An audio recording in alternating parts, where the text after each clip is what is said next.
Yo, right, folks, it's Boston and welcome to Opinion Corner. Today we're talking about retro gaming and the effect it's having on indie gaming. Now, I know that's a bit of a strange connection, but I want to talk about it anyway. So, retro gaming as is the enjoyment you get from going back and playing games from your childhood or going back and playing games of a much older generation than you're currently playing at the moment, or the current generation of consoles and gaming. I think the draw for that for a lot of people is nostalgia, and the other one is because it's seeing into a past of gaming that you're not familiar with, playing games that people consider classics that you never got the chance to play when they were out.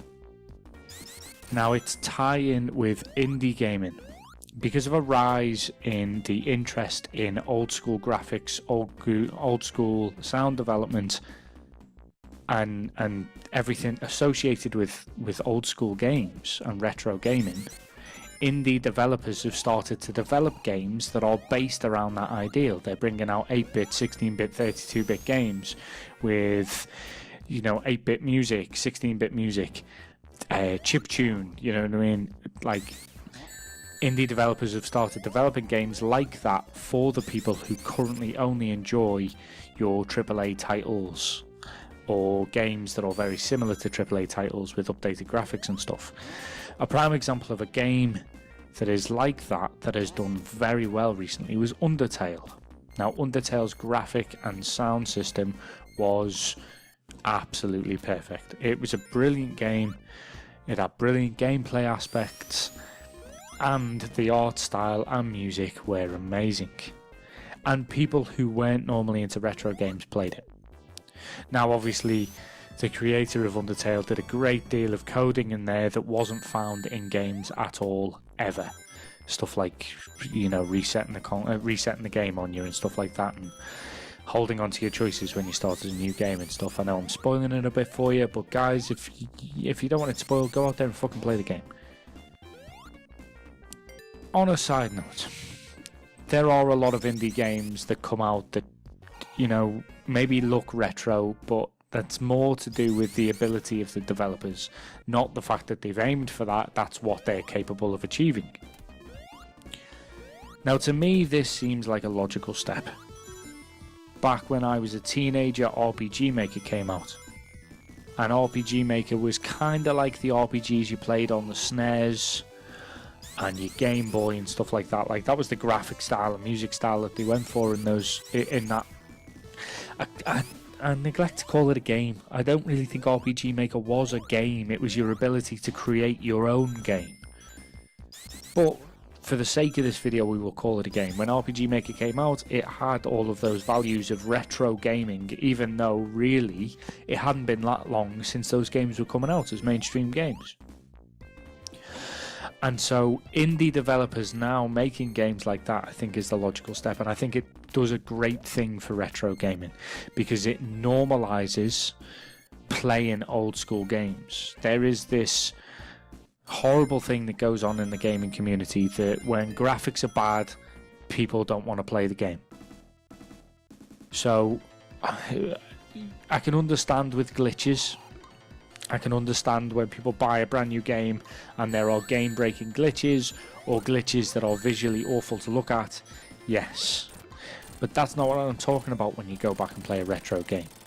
I'm talking about the art style, I'm talking about the music style.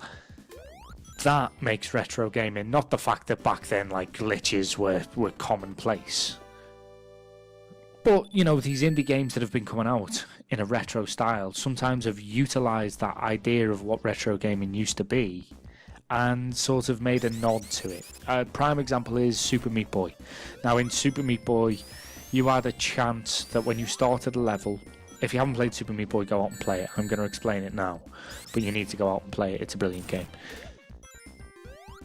The aim of Super Meat Boy is to get from the start of the level to the end of the level to rescue Bandage Girl. You play a small piece of meat, she plays a pink piece of meat with a plaster on her face. But anyway, there is a small chance when you start a level that Bandage Girl will be glitching out. Her skin will be glitching. She'll be an array of mad colours and code, And that was something that you used to see in old school games. And if you go back and play retro games, sometimes you do see stuff like that, and it usually breaks your game.